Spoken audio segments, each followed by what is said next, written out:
एक तरफ Donald Trump ने ईरान के सामने कंप्लीट सरेंडर यहां पर कर दिया है। डोनाल्ड ट्रंप गिड़गिड़ा रहे हैं एंड सेटलमेंट की बातें कर रहे हैं, एंड ऑफ वॉर की बातें करी जा रही हैं। एंड दूसरी तरफ हमारे मोदी जी जो कि इंडिया के प्राइम मिनिस्टर हैं, ये डोनाल्ड ट्रंप के सामने सरेंडर करके बैठे हुए हैं। अमेरिका ने इंडिया के 3 वेसल्स के ऊपर अटैक कर दिया है एंड 3 सेलर्स की इसमें जान जा चुकी है। लेकिन इस पूरी न्यूज के ऊपर मोदी जी और गोदी मीडिया कंप्लीटली साइलेंस में यहां पर बैठे हुए, कंप्लीट सरेंडर करते हुए नजर आ रहे हैं। अब खैर बात करेंगे आगे चल के ट्रंप के सरेंडर एंड मोदी के सरेंडर के बारे में, एंड साथ ही कॉकरोच जनता पार्टी के पूरे प्रोटेस्ट के बारे में बात करेंगे, एंड ऑल्सो किस तरीके से बीजेपी के चंटू बंटू कॉकरोच जनता पार्टी के प्रोटेस्ट को यहां पर बदनाम करने की कोशिशें कर रहे हैं, सब आपको दिखाऊंगा। लेकिन सबसे पहले शुरुआत करना चाहता हूं अंजना ओम कश्यप के साथ, क्योंकि देश में डंका बजने के बाद अब इनका इंटरनेशनल डंका बजना शुरू हो चुका है। कल ही रात को ईरान ने अंजना ओम कश्यप का डंका यहां पर बजा के रख दिया। अंजना ओम कश्यप ने एक शो बनाया था जिसमें बता रही थी कि ईरान के लोग ईएमआई पर रोटी खा रहे हैं। अबे इंडिया के लोगों की बात कर लो, कब बात करोगे?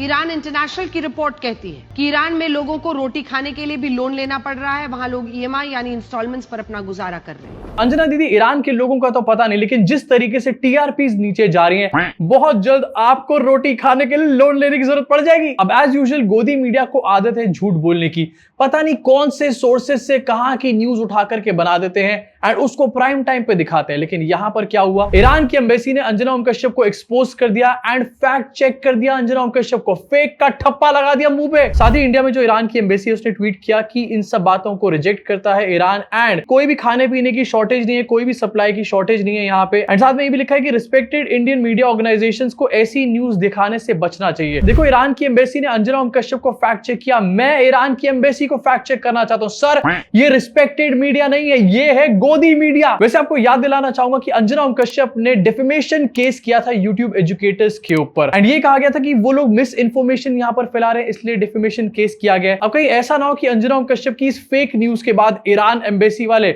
अंजना ओम कश्यप के ऊपर डिफेमेशन केस कर दे, काफी बुरा हो जाएगा यहाँ पे। अब देखो, अंजना ओम कश्यप ईरान में रोटी ईएमआई पे खा रहे हैं, इसके बारे में बात कर रही है, लेकिन एक बार भी जो इंडियन वेसल्स हिट हुए हैं इसके बारे में बात नहीं करी जा रही। अंजना ओम कश्यप यहाँ पर बॉदर्ड है ईरानियन से कि ईरानियंस ईएमआई पे रोटी खा रहे हैं। एटलीस्ट ईरानियन सरेंडर तो नहीं कर रहे मोदी जी की तरह। एंड सरेंडर भी किसके सामने? जो ऑलरेडी ईरान के सामने सरेंडर कर चुका है। डोनाल्ड ट्रंप का रिसेंटली स्टेटमेंट निकल कर आया एंड गिड़गिड़ा रहे हैं डोनाल्ड ट्रंप यहाँ पर, सेटलमेंट की भीख मांग रहे हैं। ये कह रहे हैं कि सेटलमेंट होने ही वाला है एंड इस वजह से फ्यूचर स्ट्राइक्स जो वो करने वाले थे ईरान के ऊपर उसको कैंसिल कर दिया गया है। इन शॉर्ट, डोनाल्ड ट्रंप जो कि अमेरिका का प्रेसिडेंट है, एक्चुअली में एक फट्टू है, वो फट्टू। अब डोनाल्ड ट्रंप ने यहां पर वॉर एंड करने की बात करी एंड सेटलमेंट की बात करी, लेकिन तेहरान की तरफ से कहा जा रहा है कि अभी कुछ भी फाइनलाइज नहीं किया गया सेटलमेंट। अबे हट यहां से। बट कितना ही कंफ्यूज हो सकता है डोनाल्ड ट्रंप। अभी कुछ ही टाइम पहले इसने ईरान के ऊपर एक बहुत बड़ी स्ट्राइक्स करी थी, 49 टोमाहॉक मिसाइल्स इसने ईरान के ऊपर दागी थी, एंड अब ये कह रहा है कि हम तो वॉर खत्म कर चुके हैं, पीस डील होने वाली है यहाँ पर। अबे बुड्ढे, अगर पीस डील होने वाली थी तो 2 दिन पहले 50 मिसाइल क्यों दागे यहाँ पे? अब ईरान के ऊपर तो स्ट्राइक्स करी गई थी, लेकिन उसके साथ यहाँ पर इंडियन वेसल्स के ऊपर भी स्ट्राइक्स करी गई थी, एंड यूएस की नेवी ने 3 इंडियन वेसल्स के ऊपर स्ट्राइक करी है। 1-2 नहीं बल्कि 3 वेसल्स के ऊपर स्ट्राइक करी गई है। ये किसी और देश का नहीं बल्कि इंडिया का एक शिप है, और ये कोई और कंट्री नहीं बल्कि अमेरिका स्ट्राइक यहां पर कर रही है। ये कैसा फ्रेंड है मोदी जी का जो मोदी जी के अपने लोगों के ऊपर स्ट्राइक्स कर रहा है यहां पर, एंड बकायदा उसकी वीडियोस भी जारी करी जा रही हैं, जो आगे दिखाने वाला हूं आपको। अब ये जो 3 वेसल्स के ऊपर स्ट्राइक्स करी गई, काफी सारे सेलर्स थे इनके ऊपर, लेकिन इनमें से 3 सेलर्स की यहां पर जान गई है, बाकियों को यहां पर रेस्क्यू कर लिया गया। पहली स्ट्राइक यहां पर करी गई जून 8 को, दूसरी स्ट्राइक करी गई जून 9 को, एंड तीसरी स्ट्राइक जून 11 यानी कल के दिन करी गई। पता है मोदी जी इस टाइम पर क्या कर रहे थे? डोनाल्ड ट्रंप को थैंक यू बोल रहे थे, क्योंकि डोनाल्ड ट्रंप ने मोदी जी को कांग्रेचुलेट किया था, लॉन्गेस्ट सर्विंग पीएम। एक तरफ डोनाल्ड ट्रंप की नेवी हमारे सिटीजन्स के ऊपर स्ट्राइक यहां पर कर रही है, एंड मोदी जी उसको थैंक यू बोल रहे हैं। चल क्या रहा है भाई यहाँ पे? ऑल्सो 3 वेसल्स के ऊपर स्ट्राइक करी गई है, छोटी बात नहीं है। मोदी जी क्या कहते थे अभी आपको दिखाऊंगा, लेकिन इंडिया का रिस्पॉन्स इसके ऊपर क्या है ये देख लो। Yes, on that also we gave an update. You were not there. I would urge that please look at the press briefing. 20 Indian nationals who were on board, they are safe. We are deeply concerned at these attacks, and hopefully it will come to an end. सवाल पूछा गया कि attacks क्यों हो रहे हैं, तो जवाब दिया गया hopefully they will come to an end. Donald Trump का, अमेरिका का नाम भी लेने में ये लोग कतरा रहे हैं। ये है कंप्लीट सरेंडर मोदी जी का। और आपको दिखाना चाहता हूं ईरान का इसके ऊपर क्या रिएक्शन है। ईरान के एमईए के स्पोक्स पर्सन यहां पर इस अटैक को कंडेम कर रहे हैं। सोचो, एक तरफ गोदी मीडिया ईरान को कह रही है कि ईरानियंस ईएमआई पर रोटी खा रहे हैं, वही ईरानियंस एक्चुअली में हमारे लिए यहां पर स्टैंड ले रहे हैं, और जिनके लिए हम स्टैंड ले रहे हैं, बिजली कड़कती है बोल रहे हैं, वो हमारे ऊपर अटैक कर रहे हैं यहां पर। एंड एक बार भी गलती के लिए माफी नहीं मांगी जा रही।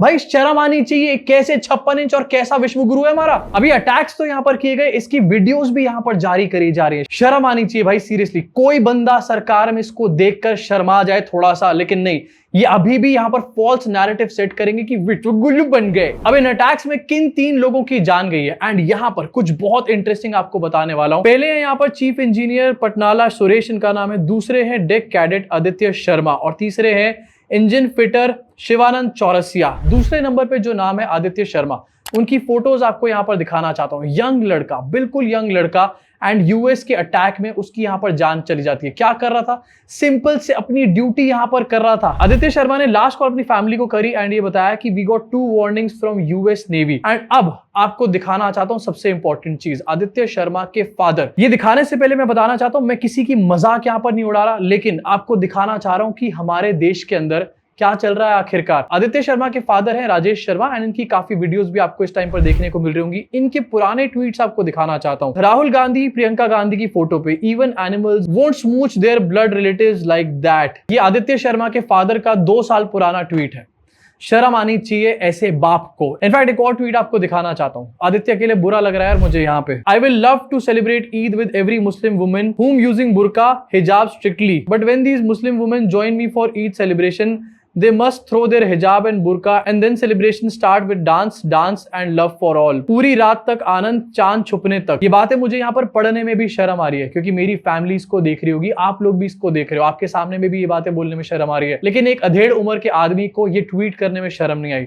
सच में आदित्य के लिए बुरा लग रहा है यार। और तो आगे बढ़ के दिखाना चाहता हूं, कांग्रेस ने इस अटैक को कंडेम किया है, लेकिन मोदी जी आवाज नहीं आ रही। मोदी जी कहां हो? मोदी जी कहीं दिखाई नहीं दे रहे भाई, कोई रिएक्शन नहीं निकल कर आ रहा। एंड क्योंकि कोई रिएक्शन निकल कर नहीं आ रहा, और थैंक यू ट्रम्प को और बोला जा रहा है, लोग मोदी जी को सोशल मीडिया पे धृतराष्ट्र बोल रहे हैं। एस जयशंकर के लिए लिख रहे हैं, single handedly destroyed India's foreign policies. वैसे आज तो मोदी जी इस बात पे पूरी तरीके से साइलेंट है, लेकिन अगर कांग्रेस होती तो मोदी जी साइलेंट रहते क्या? 2014 का ट्वीट है, Italian marines mercilessly killed our fishermen. If madam is so patriotic, can she tell us in which jail are the Marines lodged in? 2014 की एक घटना, उसके ऊपर मोदी जी का रिएक्शन आया था काफी ज्यादा, लेकिन आज रिएक्शन पता नहीं कहां है। तो अब मोदी तो साइलेंट है ही है, गोदी भी पूरी तरीके से साइलेंट है। और अगर बाय चांस इसके बारे में लिख भी रहे हैं तो ना ही डोनाल्ड ट्रंप ना ही अमेरिका कुछ भी यहां पर जिक्र नहीं कर रहे, डरे पड़े अंदर से। एक नाजायज ब्लॉकेड ने भारतीय नाविकों की जान ली, अमेरिका से युद्ध खत्म नहीं किया जाता तो शुरू क्यों करते हैं? इतनी सारी कहानी तो लिख दी, एक नाजायज ब्लॉकेड, लेकिन डोनाल्ड ट्रंप का नाम एक बार भी यहां पर नहीं लिया जा रहा।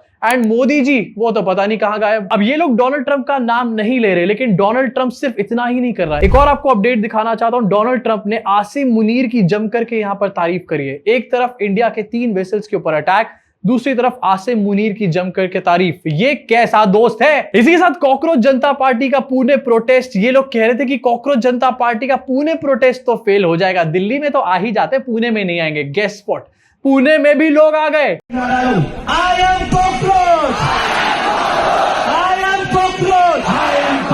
अब प्रोटेस्ट में कितनी भीड़ आई आप लोगों ने यहां पर देख लिया, लेकिन इसके अलावा भी प्रोटेस्ट होने वाले हैं। एंड आज लखनऊ में प्रोटेस्ट है, कल 13 जून अमृतसर में प्रोटेस्ट है, 14 जून को हैदराबाद में, एंड 15 जून को जयपुर में प्रोटेस्ट है, 20 जून को दिल्ली में फिर से प्रोटेस्ट होने वाला है। कहीं ये कॉकरोचेस मोदी जी की कुर्सी ना छीन लें। अब कॉकरोच जनता पार्टी के प्रोटेस्ट में लोग आ रहे हैं, एंड इसी वजह से बीजेपी के लोग काफी ज्यादा चिड़े हुए हैं। लेकिन चिड़ में कर क्या रहे हैं? इनको बदनाम करने की कोशिश। एंड वो कैसे? अपने लोग यहां पर भेजे जा रहे हैं एंड फालतू के स्टेटमेंट्स दिलवाए जा रहे हैं, जिससे कि उसके ऊपर सेंसेशन क्रिएट करो एंड बदनाम करो कॉकरोच जनता पार्टी को। लेकिन यहां पर उल्टा पड़ गया पैतरा। अभिजीत अय्यर मित्रा ने इस बंदे को कॉकरोच जनता पार्टी के दिल्ली प्रोटेस्ट में भेजा, एंड ये बुलवा दिया इससे कि देश के टुकड़े जो बंदा करना चाहता है उसके साथ हम लोग खड़े हैं। एंड साथ में एक और इसकी प्लांटेड बंदा खड़ा किया गया, जो कि दिखाया गया कि वो उसके अगेंस्ट बोल रहा है। एंड उसके बाद इस वीडियो को जगह जगह वायरल किया गया। लेकिन वायरल होने के बाद अभिजीत अय्यर मित्रा की तरफ से जो बंदा गया था, इसकी हालत खराब हो गई, क्योंकि बीजेपी आईटी सेल ने ही इसको धोना शुरू कर दिया। आप बताओ, आप क्या करते हो?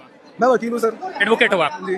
अभी कहाँ पे कोई प्रैक्टिस कर रहे हैं? दिल्ली हाई कोर्ट में। हाँ? Delhi high court. अगर आपके यहाँ अगर कोई आता है और आपके देश के खिलाफ कहता है कि हम देश को 7 टुकड़ों में कर देंगे, आपको ये बर्दाश्त होगा? बिल्कुल होगा। देश को 7 टुकड़ों में बर्दाश्त कर लेगा? बिल्कुल कर लेंगे भाई, ऐसा वकील ना तो डूब के मर जाना चाहिए। हमारा 7 टुकड़े देश की। भाई, इसका नाम बता भाई, दो। एक बात बता दे रहा हूँ। अब सोचो ये बात तो खुल करके सामने आ गई, लेकिन ऐसे कितने लोग होंगे जो इन्होंने भेजे होंगे कॉकरोच जनता पार्टी। एंड कैसे खुली ये बात? अभिजीत अय्यर मित्रा ने ही इस बात को कन्फेस कर दिया यहाँ पर, अपने चैट के स्क्रीनशॉट यहाँ पर डाले और ये लिखकर बताया कि ये जो बंदा था मयंक, ये मेरा ही बच्चा है यार, मैंने ही इसको भेजा था कॉकरोच जनता पार्टी के प्रोटेस्ट में सच्चाई जानने के लिए, इसको प्लीज यहाँ पर ट्रोल ना किया जाए। एंड अलग अलग पोस्ट पे जो कि बीजेपी आईटी सेल वालों ने करी थी, उसके नीचे कमेंट कर रहा है अभिजीत अय्यर मित्रा कि ये मेरा बंदा है, वीडियो को डिलीट कर दो, भीख मांग रहा है। क्यों किया था ऐसा काम? बट इस कन्फेशन से हमारे को क्या समझ में आता है? इस कन्फेशन से हमारे को ये समझ में आता है कि सीजेपी का जो प्रोटेस्ट है वो ऑर्गेनिक है, लोग जो वहां पर आ रहे हैं वो नॉर्मल लोग हैं, एंड लोग जो यहां पर धर्मेंद्र प्रधान के इस्तीफे की मांग कर रहे हैं वो एक्चुअली में दिल से उस चीज की मांग कर रहे हैं। कोई पॉलिटिकली मोटिवेटेड ये पूरा प्रोटेस्ट नहीं है। एंड ये न्यूज किसी भी अपोजिशन के कहीं पर भी जीतने से ज्यादा खतरनाक न्यूज है मोदी जी और उनके पार्टी के लोगों के लिए। सारा चाणक्यपना निकल जाएगा एक बार में। अब इन सब चीजों के ऊपर आपका क्या सोचना है नीचे कमेंट सेक्शन में अपनी भड़ास को जरूर निकालना। अगर आपने सब्सक्राइब नहीं कर रहे तो किस चीज की वेट कर रहे हो?